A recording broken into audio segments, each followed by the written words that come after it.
என் அன்பார்ந்தவர்களே, உங்களில் யாராவது எங்கள் குழந்தை ஆவரேஜ் ஆர் பிலோ ஆவரேஜ், அவருக்கு படிப்பே வரமாட்டேன்னுது அப்படின்ட்டு சொல்கிறவங்க இருக்கீங்களா? அப்போன்னா இந்த வீடியோ நீங்கள் கண்டிப்பாக பார்க்கணும்.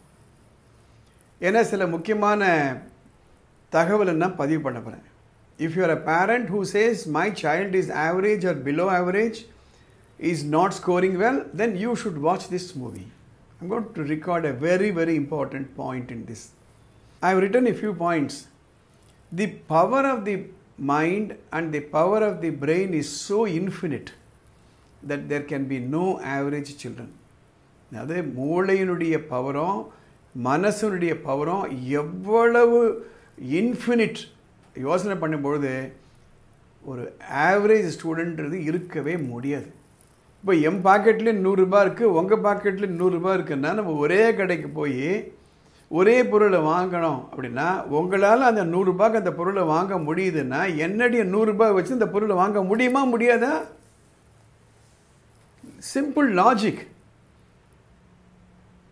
அதே 100 ரூபாய் தான் எங்கிட்ட இருக்கு. ரெண்டு பேரும் ஒரே பொருளை ஒரே கடையில் தான் போய் வாங்க போகிறோம். எல்லாருக்குமே இருக்கு. யார் பாக்கெட்டில் 100 ரூபாய் இருக்கும் அவங்களெல்லாம் போய் வாங்க முடியுது. அப்போ என்னாலையும் வாங்க முடியணும். அதே மாதிரி தான் எல்லாருடைய பிரெயினும் ஐடென்டிக்கல் ஐடென்டிக்கல் ஐடென்டிக்கல் ஐடென்டிக்கல். பல முறை நான் இதை பற்றி பேசியாச்சு. ஜஸ்ட் டு ரீகால், நம்ம மூளையில் 10 to 14 பில்லியன் நியூரான்ஸ் இருக்குன்றாங்க. ஒரு பில்லியன்றது 100 crores, 100 கோடி சேர்ந்தது ஒரு பில்லியன். கணக்கு போட்டு பார்த்துக்கோங்க. ஒவ்வொரு 50 பைசா காயின்லேயும் 2.5 லட்சம் நியூரானை வைக்க முடியும். அவ்வளோ சின்னது இந்த நியூரான்லாம்.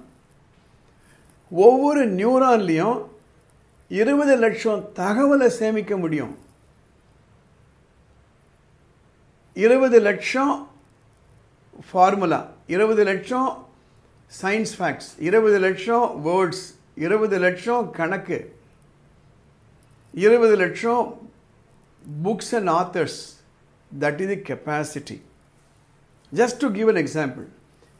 அப்படின்ற நேரத்தில் 60 இன்ஃபர்மேஷனில் உள்வாங்க முடியும் நம்ம குழந்தைகளால். அதுதான் அந்த 100 ரூபாய் 100 ரூபாய் நான் சொல்கிறேன்.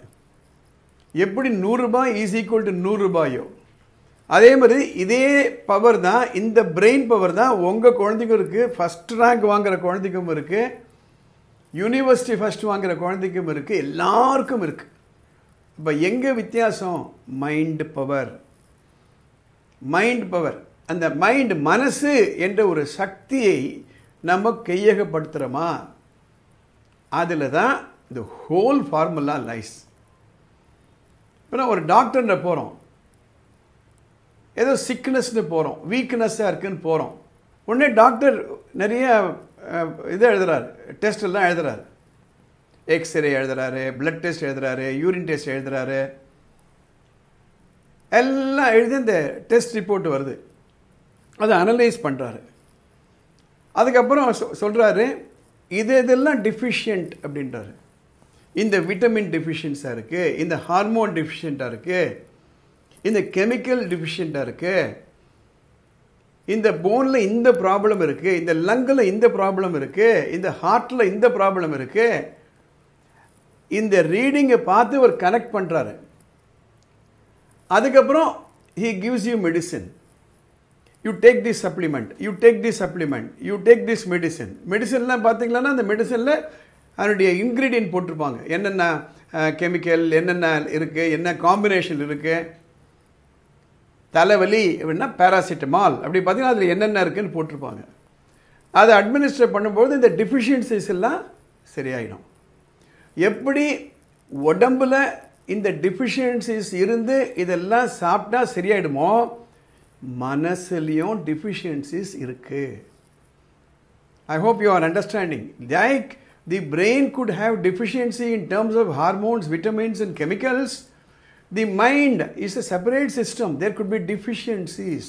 We have to supplement it. நான் 7 deficiencies லிஸ்ட் பண்ணுறேன். lack of goal and direction. எதை நோக்கி நாங்கள் போகிறோம், நம்ம டெஸ்டினேஷன் என்ன, அதில் புரிதல் இல்லை. Lack of concentration and focus, கவனம் அங்கே இல்லை. லேக் ஆஃப் டைம் சென்ஸ், எந்த நேரத்தில் என்ன செய்கிறோம், எவ்வளோ நேரம் இருந்தது, எவ்வளோ நேரம் படித்தோம், எவ்வளோ நேரம் பாக்கி இருக்கு. 4வது lack of commitment and resolve, செஞ்சு முடிப்பேன் என்ற அந்த ரிசால்வ் இல்லை. 5வது lack of discipline and obedience, கீழ்ப்படுதலும் ஒபீடியன்ஸும் இல்லை. 6வது லேக் ஆஃப் கன்சிஸ்டன்சி, தொடர்ந்து நம்ம செய்வது, லேக் ஆஃப் கன்சிஸ்டன்சி சொல்லலாம், லேக் ஆஃப் பர்சிவரன்ஸ் சொல்லலாம். ஒரு நாளைக்கு எழுந்துடும் 5 மணிக்கு படிக்கணும்ன்ட்டு, ஆனால் மறுநாள் விட்டுறோம், இல்லை 4 நாள் எழுந்திருக்கோம், 5 நாள் எழுந்திருக்க கிடையாது.